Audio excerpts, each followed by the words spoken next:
यार मैं ना अभी एक आर्टिकल पढ़ रहा था, तो उसमें वैम्पायर प्रॉब्लम के बारे में बताया है। अब ये वैम्पायर प्रॉब्लम है क्या कि मान लो तुम्हारे सब फैमिली और तुम्हारे दोस्त वगैरह सब लोग वैम्पायर बन चुके हैं, और तुम्हारे ऊपर अब ये डिसीजन है कि तुम्हें ह्यूमन रहना है या फिर वैम्पायर बनना है। अब तुम्हारे दोस्त वगैरह सब तो बोल रहे हैं यार वैम्पायर बन के मज़ा आ जाता है, और बहुत बढ़िया चीज़ है, तू भी बन जा वैम्पायर, और मतलब पूरे दिन फ्लश खा और मज़े से सो, बढ़िया बढ़िया कपड़े पहन, तो अच्छा डिसीज़न है, ले ले। पर प्रॉब्लम ये है कि तुम नहीं जान सकते कि वैम्पायर बन के कैसा फील होगा अनलेस तुम वो डिसीज़न ले लो। और जनरली ये डिसीज़न जो रहता है ये इरिवर्सिबल डिसीज़न है, मतलब इस केस में भी जैसे वैम्पायर बन गए तो बन गए, दोबारा ह्यूमन नहीं बन सकते।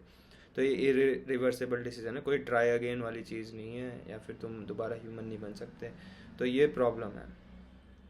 अब इस टाइप ये प्रॉब्लम हम अपनी लाइफ में रोज़ ही फेस करते हैं, मतलब जो भी बिग डिसीजंस होते हैं हमारे, हम नहीं जान सकते कि हम उसे उन्हें लेने के बाद कैसा फील करेंगे या फिर वो कैसा इम्पैक्ट करेगा हमारी लाइफ में।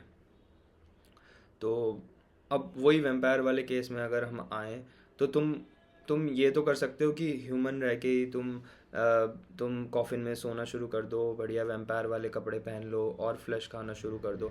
पर वो एक्सपीरियंस जो तुम्हें मिलेंगे वो as a human acting like a vampire वाले मिलेंगे एक्सपीरियंस, ना कि वैम्पायर बनने के बाद जो तुम्हें फील होगा वो वाला एक्सपीरियंस नहीं मिल पाएगा, वो तुम्हें वैम्पायर बन के ही मिल पाएगा वो वाला एक्सपीरियंस।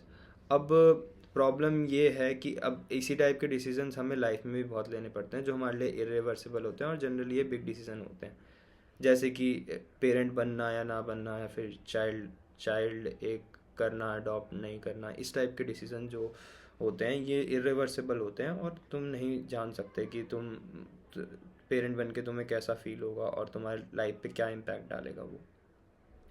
तो अब ये तो प्रॉब्लम है, तो इसके सॉल्यूशन पे आते हैं। अब सॉल्यूशन में क्या है कि तुम इमेजिनेशन का अपनी यूज़ कर सकते हो। पर एक साइकोलॉजिस्ट है, उन्होंने बोला है, गिलबर्ट है शायद उनका नाम, तो उन्होंने हमारी इमेजिनेशन को a poor man wormhole बोला है।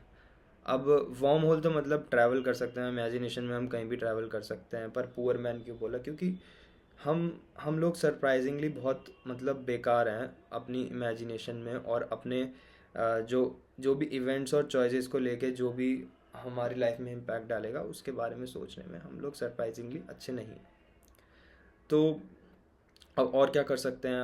अब तो गिलबर्ट ने ही सजेस्ट किया था कि तुम भले ही टाइम में ट्रैवल नहीं कर सकते, पर तुम स्पेस में ट्रैवल कर सकते हो, और तुम लोगों के एक्सपीरियंस कलेक्ट कर सकते हो, जिससे कि तुम्हें पता चलेगा कि उन्होंने क्या एक्सपीरियंस किया है, और तुम भी ऑलमोस्ट वही, लगभग वही एक्सपीरियंस करोगे।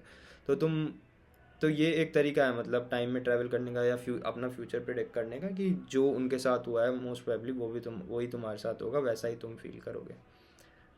पर इसमें ये एक आर्गुमेंट है कि कह सकते हैं कि सब लोग यूनिक हैं एंड डिफरेंट हैं, और सबके एक्सपीरियंसेस भी अलग अलग होते हैं। तो हम हम नहीं जान सकते दूसरों से पूछ के कि हमारा फ्यूचर कैसा होगा। पर ये पाया गया है, मतलब या फिर ये कह सकते हैं हम कि भले ही एक एक एक्सपीरियंस ख़राब हो सकता है, दो एक्सपीरियंस ख़राब हो सकते हैं, पर जब तुम बहुत सारे एक्सपीरियंसेस को कलेक्ट करोगे तो तुम्हें एक फिक्स या कॉमन सॉल्यूशन ज़रूर मिलेगा हर हर डिसीज़न का। और हम लोग कहते हैं कि हम यूनिक हैं और डिफरेंट हैं, पर अगर देखा जाए तो हम मोस्टली हम एक जैसे ही हैं, मतलब मोस्ट ऑफ द पीपल जो हैं उनकी लाइफ जो है एक जैसी ही रहती है, या फिर एक जैसी ही चलती है। मतलब जो जो एक पेरेंट बन के एक इंसान एक्सपीरियंस करता है, मोस्टली तुम भी वही एक्सपीरियंस करोगे, क्योंकि ये एक लाइफ प्रोसेस है, और नेचर प्रोसेस भी कह सकते हैं हम।